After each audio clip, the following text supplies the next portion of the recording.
Assalamualaikum warahmatullahi wabarakatuh. Kali ini kita akan membahas soal latihan untuk KD 3.1 sampai KD 3.2. KD 3.1 itu mengenai sel prokariotik, sel eukariotik, sel hewan, sel tumbuhan. KD 3.2 ini kita akan membahas mengenai bioproses sel, di mana ada transportasi sel, ada reproduksi sel, serta ada sintesis protein. Mari kita bahas dulu beberapa latihan soal yang jumlahnya ada 35 soal ini.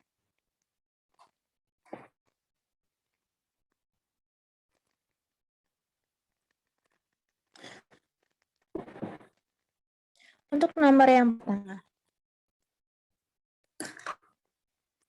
Dari soal ini, di antara individu sejenis, tidak pernah ditemukan individu yang sama untuk semua jenis. Hal ini terjadi karena adanya perbedaan. Nah, jadi yang dimaksud dari sini itu adalah kenapa terjadi yang namanya proses variasi ini. Nah, di awal kita sudah tahu variasi itu muncul karena adanya perbedaan gen atau materi genetik penyusun sel ya. Selain materi genetik yang mempengaruhi munculnya gen ini, materi genetiknya yang berubah itu adalah lingkungan. Berarti jawabannya itu adalah D, lingkungan dan gen. Sekarang kita lanjut ke nomor 2. Nomor 2, keanekaragaman ekosistem tidak ditunjukkan oleh adanya perbedaan apa. Oke, yang perlu kalian tahu ekosistem itu apa? Ekosistem itu adalah hubungan timbal balik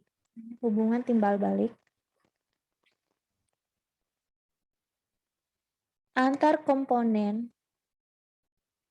Nah, di sini antar komponen yang pertama itu ada biotik dan abiotik.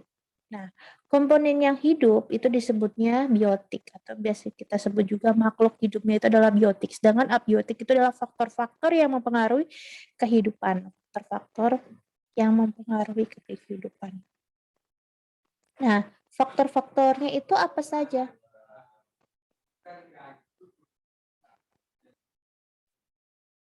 Nah, faktornya ini bisa seperti cahaya, seperti angin, bisa juga suhu dan kelembapan.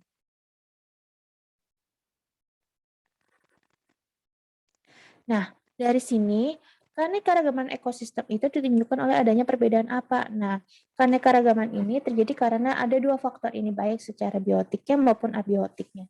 So, kita harus analisis ini satu-satu persatu. Yuk, sumber energi primernya. Nah, sumber energi primer di sini sudah pasti, sumber energi itu kan berasal dari produsen. Kalau produsennya ini, nah produsen itu kan komponen yang makhluk hidup yang biotik. Kalau biotiknya semakin beragam, otomatis keanekaragaman ekosistemnya itu semakin banyak. Berarti nomor 1 adalah iya. Oke. Ya, iya. Jenis produsennya sudah pasti ya tadi ya. Kita kan sudah bahas jenis produsen. Produsen itu kan tumbuhan ya. Bisa tumbuhan. Nah, tumbuhan itu adalah makhluk hidup dan dia adalah komponen biotik yang pastinya dia pasti mempengaruhi yang namanya keanekaragaman suatu ekosistem. Nah, selanjutnya produktivitas. Kita lewati saja dulu produktivitas itu apa maksudnya. Nah, selanjutnya jenis konsumennya. Nah, konsumen itu kan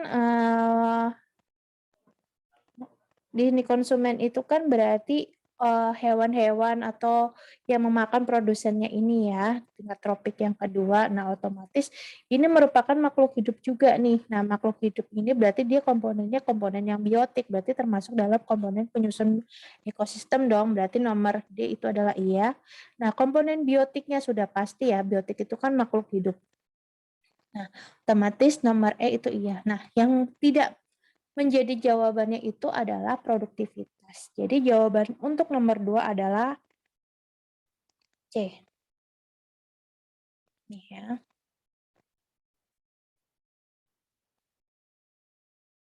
Oke. Kita lanjut ke warnanya. Nah, kita lanjut untuk nomor 3-nya. Oke, jenis-jenis hewan berikut ini yang hanya dijumpai di daerah Papua. Mari kita bahas satu persatu ya. Untuk di daerah Papua berarti dia faunanya tipenya adalah Australialis. Australialis. Oke. Sekarang lanjut. Nah, ini untuk fauna yang ada di Papua ini, dia memiliki hewan endemis. Endemisnya itu ada 2. Ada burung cendrawasih dan ada juga burung kasuari. Nah, dari sini. Nah, burung cendrawasih ini adalah Paradisea sp. Sedangkan burung kasuari ini Casuarius sp. Oke, berarti dari sini kita sudah bisa menjawab nih. Nah, cendrawasih iya, kasuari iya. Berarti jawabannya adalah D. Nah, dari sini ya. Jawabannya kenapa D? Oke, kenapa kita tidak jawab A? Karena anoa ini dari Sulawesi. Anoa itu hewan endemis yang ada di Sulawesi, Sumatera gitu ya. Nah, beruang ini enggak. Kalau kasuari sudah tahu burung maleo itu juga iya. Nah, kasuari, babi hutan itu ada di daerah Sulawesi ya. Nah, kenapa tidak anoa? Karena anoanya bukan. Gitu ya. Oke, begitu. Lanjut kita, ini Kalimantan ya. Nah, lanjut kita ke nomor 4. Nah, ini cendrawasih dan yang ini adalah burung kasuari. Baik, kita lanjut bahas nomor 4 ya. Nah, pengelompokan organisme yang didasarkan pada keanekaragaman tingkat gen dan tingkat spesies. Oke ya. Oke, yang perlu kita tahu adalah tingkat gen. Kalau tingkat gen berarti kita sudah tahu nih kalau gen itu berarti adanya variasi. Kalau variasi berarti it means spesiesnya sama. Ya, tapi yang berbeda adalah susunan gennya aja nih, susunan gennya. Yuk kita lihat yang spesiesnya sama itu adalah bunga mawar, bunga melati, bunga kenanga sama aja semuanya. Kelapa gading, kelapa hibrid, kelapa hijau. Oke, di sini ya bunga mawar, bunga melati, mawar itu adalah rosa. Nah, kemungkinan ini beda ya. Ini semuanya beda, ini berbeda. Kalau jahe serikaya mangga sudah pasti berbeda. Jahe temu ireng lawak pastinya berbeda. Bunga mawar, bunga melati, dan bunga kenanga berbeda ya. Nah, di sini hampir sama adalah kelapa. Yang sama-sama spesiesnya adalah kelapa. Yang membedakan adalah dia variannya yang gading, atau yang hibrid, atau yang hijau. Jadi jawabannya adalah E. Nah, dia spesiesnya hampir sama, hanya terjadi variasi pada jenis kelapanya saja. Oke, nomor 4E, lanjut kita ke nomor 5.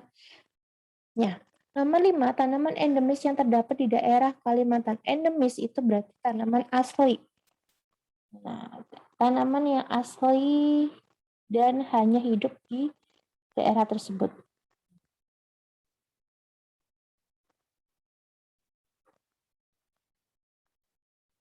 Oke, yang pasti jawabannya adalah anggrek hitam.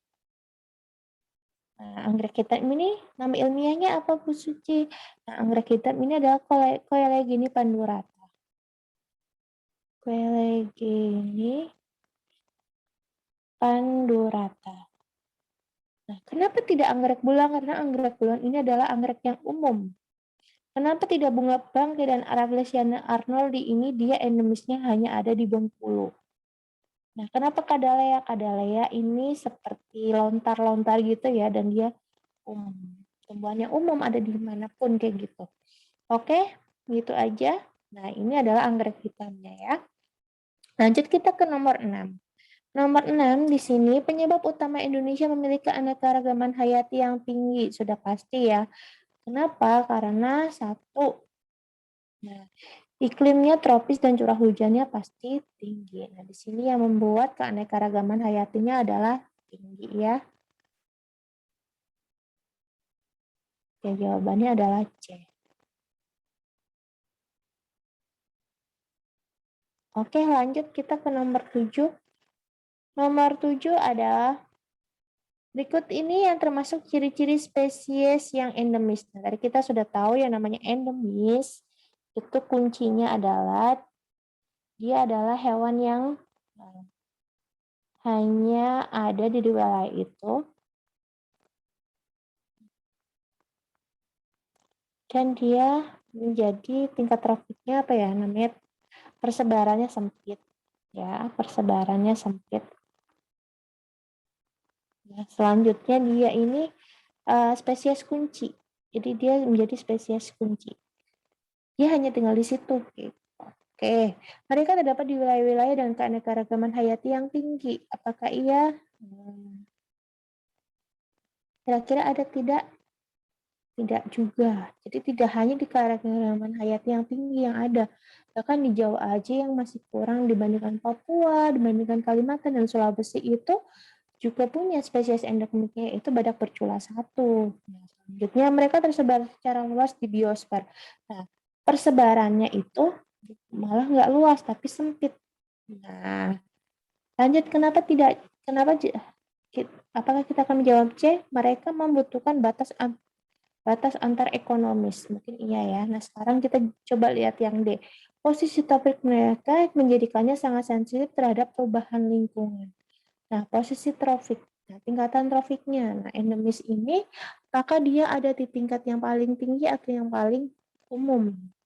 Nah, jadinya dia pasti sensitif. Nah, dia rawan yang namanya kepunahan.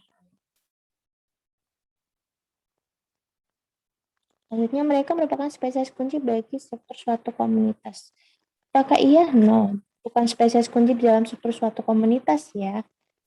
Oke, berarti jawabannya adalah lebih ke D. Kenapa? Karena ini pastinya rawan punah.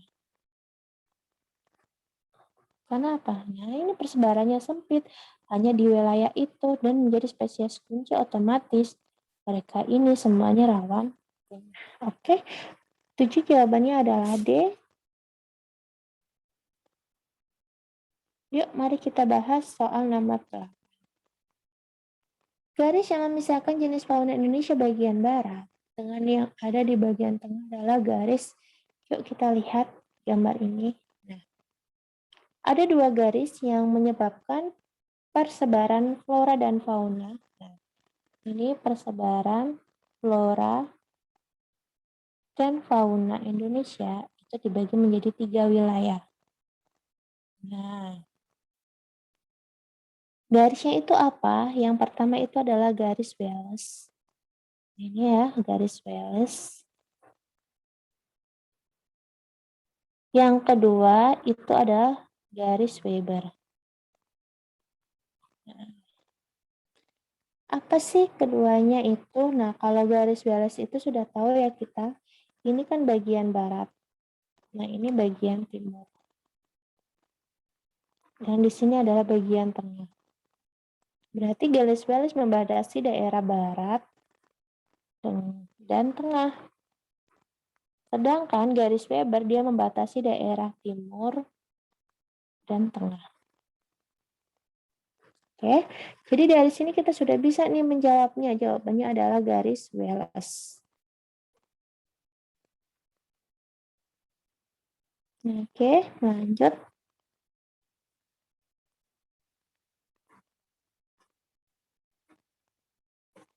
Kita ke nomor 9. Ya. Hewan-hewan di Indonesia yang berhubungan dengan daerah oriental dan australialis. Oke, hewan-hewan yang ada di daerah oriental itu udah pasti ya orang utan itu ada di Kalimantan ya. Nah, kalau ini ada di Papua. Oke, berarti jawabannya sudah pasti adalah A. Ini sudah pasti jawabannya adalah A.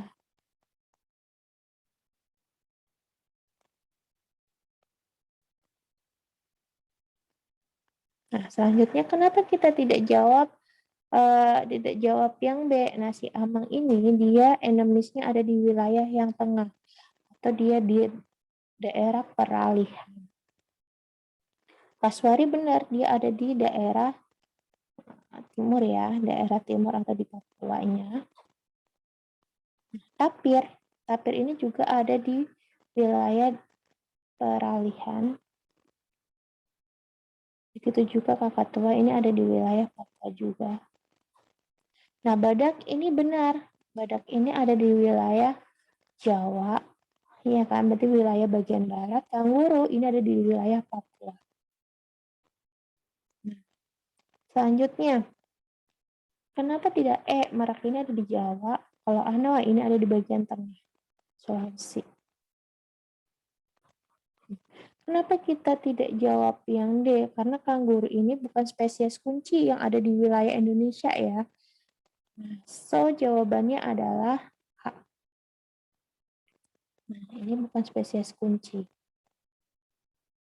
Ini bukan spesies kunci.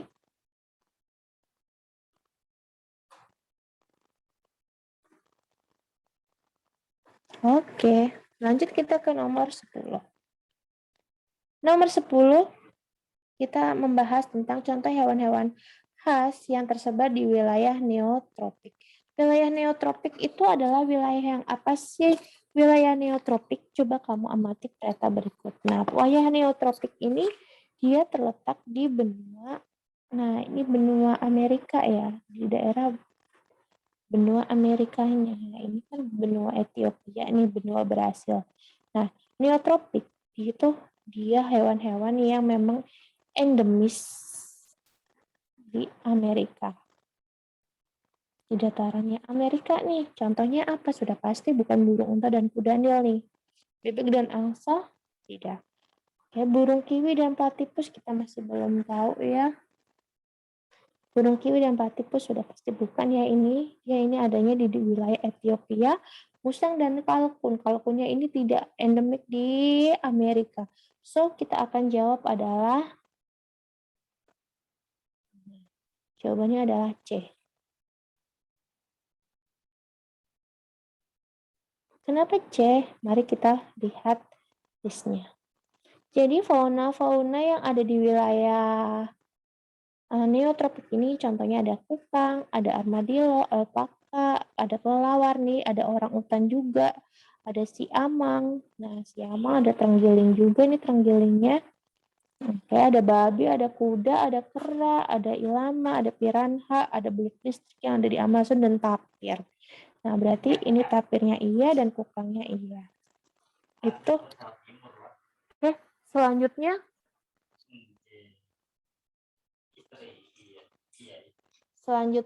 kita akan bahas soal nomor 11.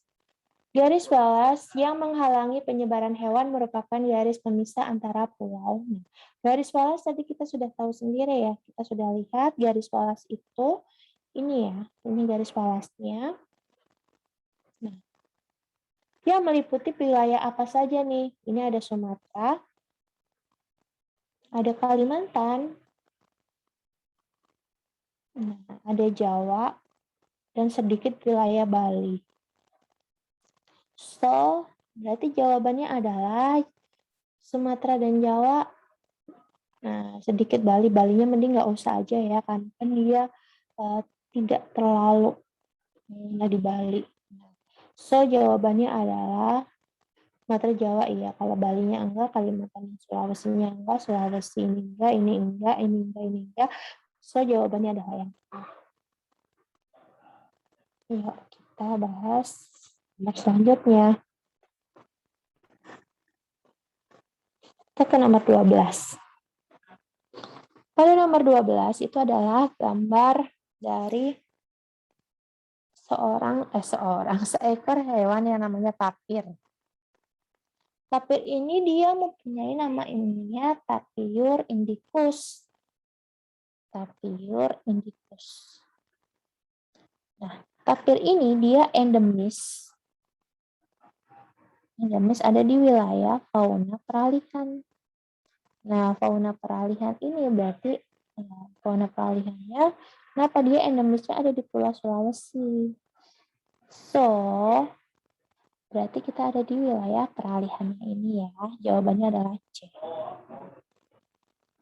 Oke, sekarang kita bahas soal nomor 13. Apa sih keuntungan adanya nama ilmiah? Dari nama ilmiah ini kita pastinya gampang. Nah, apakah akan dikenal oleh ilmuwan lain? Ya, pastinya. Digunakan untuk beberapa jenis organisme. Tidak, dia hanya digunakan untuk satu spesies saja ya. Nah, satu jenis organisme memiliki banyak nama ilmiah. Apakah iya? Jadi satu spesies, ya berarti ada satu nama ilmiah.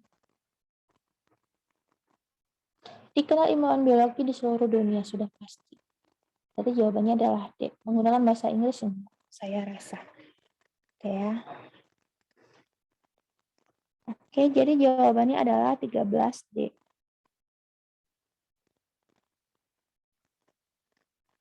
Oke, lanjut kita ke nomor 14.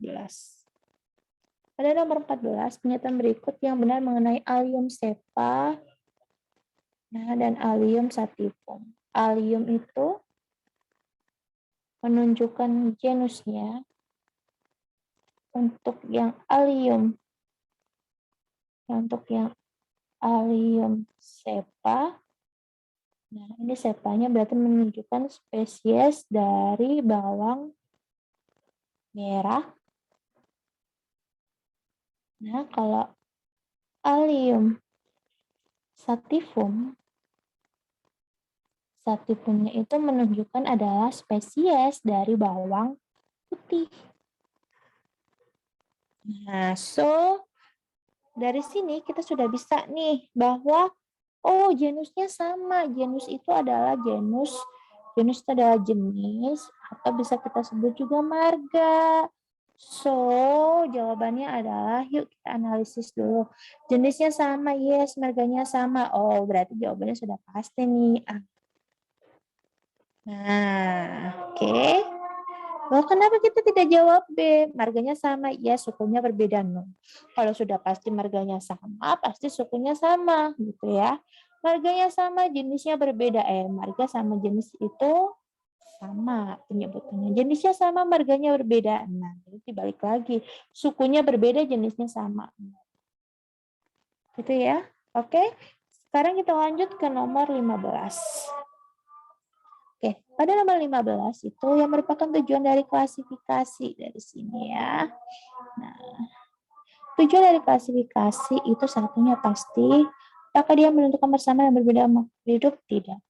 Apakah dia hanya memberikan nama pada setiap makhluk hidup? No.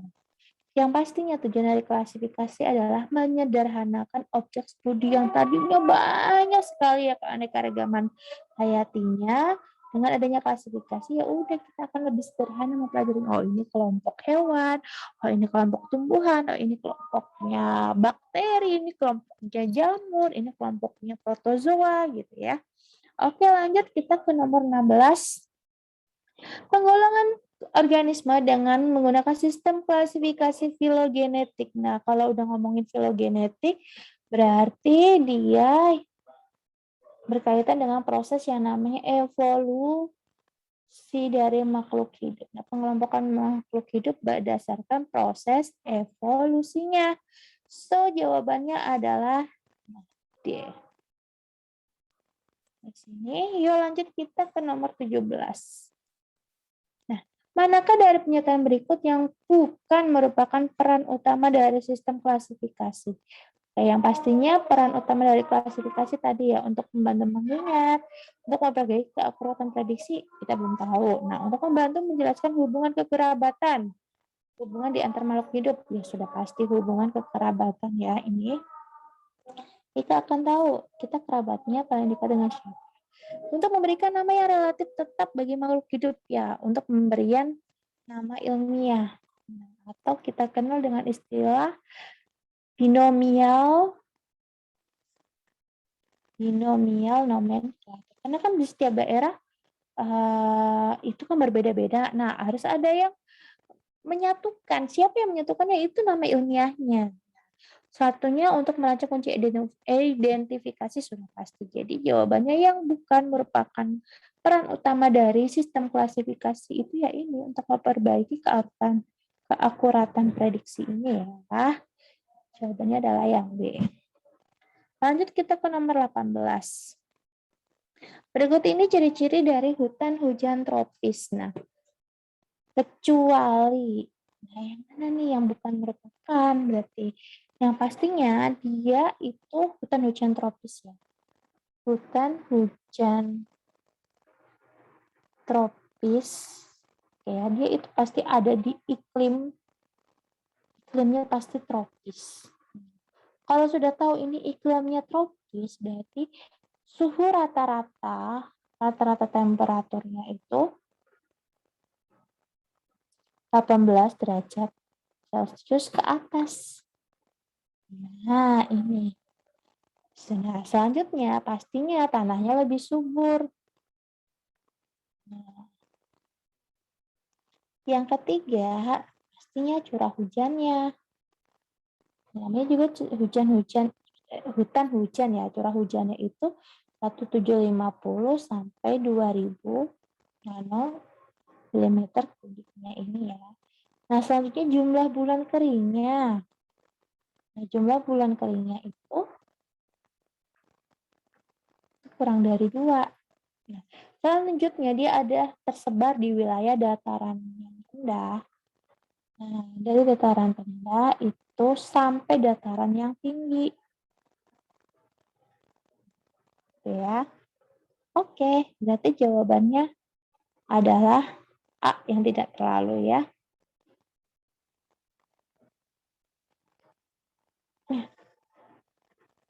Oke, sekarang kita ke nomor 19.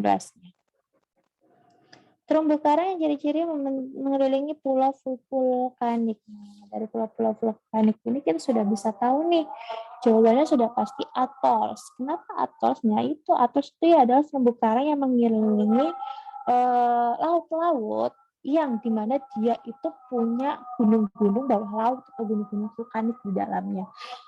Nah, selanjutnya kita harus tahu nih, flaming fish itu apa sih?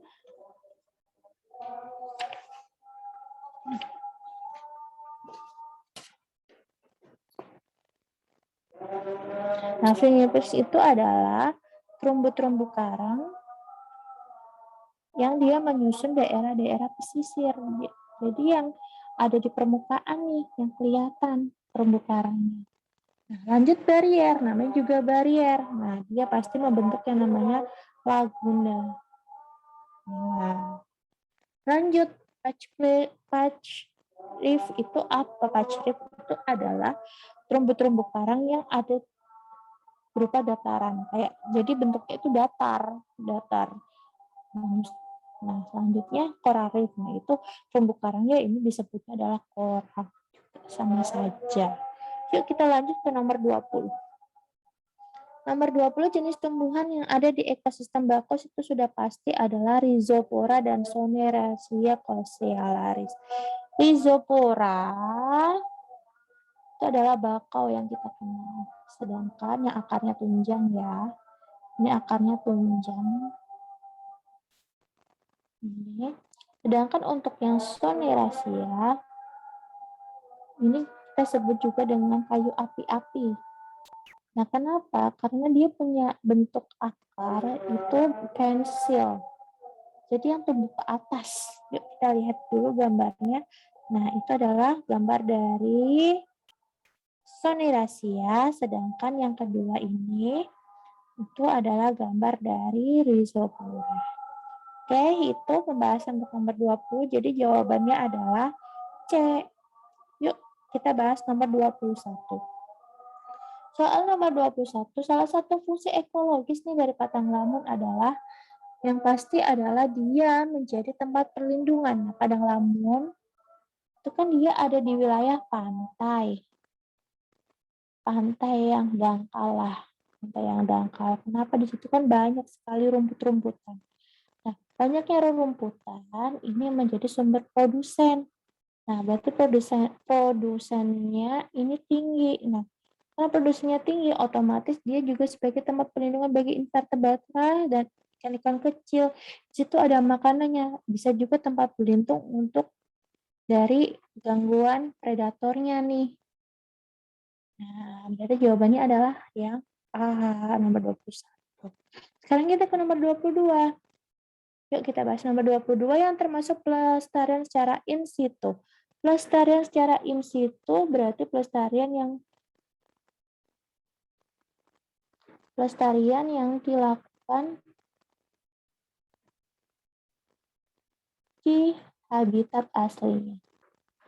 Habitat asli. Nah, kita lihat dulu ini asli apa enggak. Perlindungan bunga bangkai di Bengkulu. Oke, kita sudah tahu kalau bunga bangkai itu aslinya dari Bengkulu. So, berarti ini tuh ya yang secara in situ. Sekarang pelestarian komodo di Pulau Komodo. Komodo sudah pasti aslinya ada di Pulau Komodo. Nah, sekarang selanjutnya pembangunan Taman Buah Mekarsari. Taman Buah Mekarsari itu adalah taman tumbuhan-tumbuhan dan dia bukan spesies aslinya di situ. Nah, nomor 3 itu secara ex situ. Karena nomor 3 secara ex situ, so kita tidak akan menjawab yang ada poin nomor 3 nomor 3-nya. Berarti ada kemungkinan nih antara 1, 2, 4 atau 2, 4, 5. Nomor 1 sudah pasti, nomor 2 sudah pasti. Yuk kita lihat nomor 4-nya. Pemeliharaan taman laut digunakan. Nah, taman laut digunakan. Nah, ini digunakan kan dia ada terumbu karangnya ya, hanya digunakan saja. Berarti dia terus secara in situ. Jadi jawabannya adalah ini ya. Kenapa tidak yang nomor 5? Nah, sudah pasti nih kebun plasma Nuftah dia secara ex situ. Yuk kita bahas nomor 23-nya. Di nomor 23 di sini. Konservasi berbentuk kebun binatang. Kita sudah tahu ya, konservasi berbentuk kebun binatang itu adalah konservasi secara ex situ. Apa itu konservasi secara ex situ? Itu adalah perlindungan baik dia hewan ataupun tumbuhan ya, di luar habitat aslinya.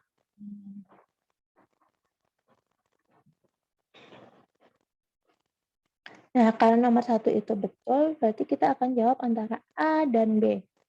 Ya. Nomor 1 kan betul. Antara nomor 2 dan 3. Nomor 2 ya, hanya terdiri dari hewan yang langka. Oke, dia tidak hanya hewan yang langka saja yang dilihatkan di situ, tetapi semua hewan kalau bisa.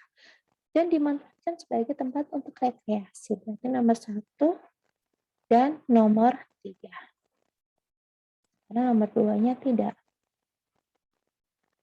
Oke, jawabannya adalah yang B. Kita lanjut ke nomor 24. Faktor paling dominan yang menyebabkan hilang atau semakin menurunnya tingkat keanekaragaman hayati karena apa? Sudah pasti diakibatkan karena kerusakan habitat atau tempat tinggalnya si makhluk hidup itu. Nah, ini. Yuk lanjut kita ke nomor 25. Nomor 25, di antara pernyataan berikut yang menggambarkan apa yang dimaksud para ahli biologi tentang krisis keanekaragaman hayati.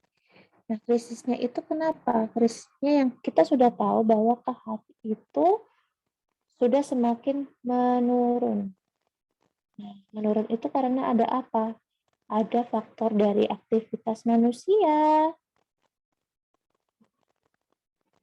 ya, atau karena ada faktor dari alam. Nah, yang masuknya spesies asing tidak ya. Hasil tangkapan ikan laut menurun itu akibat. Ini akibat. Berarti bukan ya. Yang ditanyakan adalah penggambaran apa yang dimaksud dari ini ya. Jadi penyebabnya intinya bukan akibat. Selanjutnya laju kepunahan spesies. Nah, kepunahan kata kuncinya adalah menurun jumlahnya atau menuju ke arah kepunahan. Dari sini berarti kita akan menjawab jawaban ini, krisis keanekaragaman hayati adalah yang C. laju kemunduran spesies meningkat dari 1000 bahkan sampai 100.000 tahun terakhir. Gitu ya. Yuk lanjut kita ke nomor 26. Nomor 26 ini, dengan keterbatasan sumber daya, para ahli konservasi harus memprioritaskan usaha mereka. Dari plan berikut yang harus mendapatkan perhatian konservasi keanekaragaman hayati. Mana yang harus dikonservasi? Pastinya adalah semua spesies yang sudah mulai langka. Itu harus mulai dilakukan yang namanya konservasi. Oke, lanjut kita ke nomor 27. Tanaman yang bermanfaat dalam industri kertas dan hidup di ekosistem rawa. Nah, sudah pasti ya, kalau ada di ekosistem rawa itu pasti bakau. Bakau itu ternyata buahnya dan batangnya itu bisa dimanfaatkan untuk pembuatan kertas. Oke, yuk lanjut kita ke nomor 28. Nomor 28, di situ di bidang pertanian, ya, tanaman petai Cina. Nah, tanaman petai Cina itu berarti kacang-kacangan ya. Kacang-kacangan atau kita sebut juga leguminosae ya. Kelompok leguminosae itu adalah tanaman-tanaman yang mampu mengikat mampu mengikat yang namanya senyawa nitrogen. Siapa yang mengikat? Yang mengikat itu adalah bakteri. Bakteri baiknya nih, bakteri baik mengikat bakteri baiknya. So, jawabannya adalah pemasok nitrat. Oke, lanjut ke nomor 29. Di nomor 29 di sini berikut ini termasuk tanaman obat. Nah, ya tanaman obat sudah pasti kalau seledri dan bayam ini adalah sayur. Belimbing wulu itu buah dan sambiloto itu benar obat. Berarti kan bukan. Cabai rawit dan tomat itu adalah buah. Berarti bukan. Cabai merah dan jeruk nipis itu bukan ya. Ini adalah buah. So, yang termasuk obat adalah yang D. Lanjut kita ke nomor 30. Ya. Sumber daya alam di Indonesia banyak dimanfaatkan oleh masyarakat sebagai bahan bangunan. Kecuali yang mana? Kayu jati sudah pasti. Nah, di sini ada kayu cendana itu sudah pasti, meranti sudah pasti, alang-alang untuk di Papua dijadikan untuk atap. Nah, gebang itu adalah pohon yang ini ya, kayak lontar. Di mana lontar itu bisa dimanfaatkan adalah bijinya atau batangnya. Nah, batangnya itu bisa dijadikan untuk berisi sagu. Nah, untuk makanan ya berarti kecuali yang B. Karena lontar ini jarang untuk digunakan sebagai bahan bangunan. Oke. Yuk kita bahas nomor 31. Penebangan tanaman mangrove. Nah, mangrove itu kan dia ada di wilayah pesisir ya. Nah, kenapa? Nah, karena dia ada di wilayah pesisir, dia akan mengurangi yang namanya sedimentasi, mengurangi yang namanya abrasi, terus habis itu mengurangi yang namanya sedimentasi. So, yang sudah pasti di sini ada kata-kata sedimen. Nah, berarti jawabannya adalah yang C1A.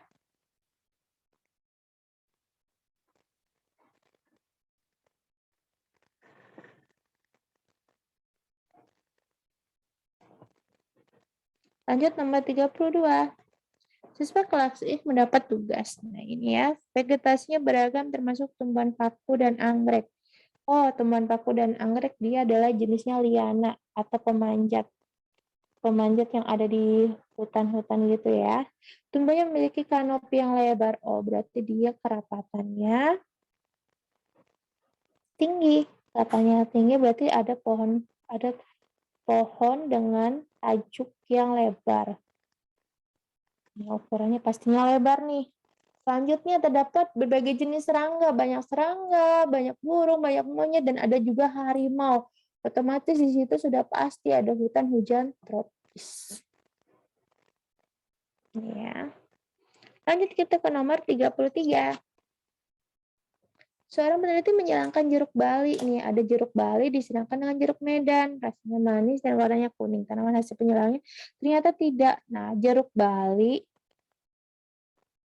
sama jeruk Medan.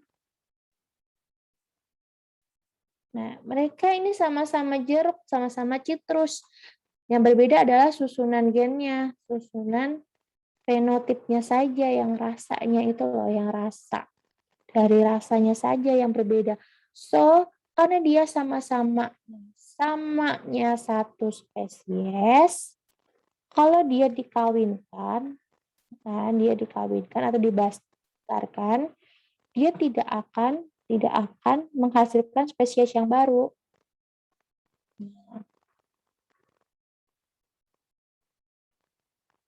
Itu ya. So, karena adanya keanekaragaman tingkat apa? Sudah pasti gen. Di sini. Yuk, lanjut kita ke nomor 34. Yuk. Takson terendah yang menempatkan orang utan dan manusia kedudukannya sama. Nah, di sini manusia dan orang utan ya, dia samanya adalah di familinya, Hominidae. Mereka sama pada tingkat family atau satu keluarga Hominidae. Hominidae itu ditandai dengan apa sih? Hominidae itu dulunya itu dia punya 4 kaki dan terakhir pada spesies yang namanya Homo, jenis-jenis Homo dia sudah mulai bipedal. Nah, di situ. Jadi kenapa 4 kakinya itu ada yang di mana struktur dari tungkainya itu ya. Kaki itu adalah tungkai. Ya. Jadi jawabannya adalah D, nomor 34. Terakhir kita ke nomor 35. Dari pernyataan di bawah ini, mana yang mungkin kemungkinannya besar berlaku untuk pohon beringin yang berumur 57 tahun? Karena dia sudah melampaui umur yang 57 tahun. Nah, berarti kan dia sudah melewati yang namanya seleksi alam. Karena dia sudah melewati atau seleksi alamnya dia berhasil, berarti dia sudah mampu yang namanya beradaptasi. Nah, proses adaptasi ini berarti dia sudah memiliki namanya toleransi untuk hidup. Nah, kata-katanya di sini ya, adaptasi atau toleransi. So, jadi jawabannya adalah yang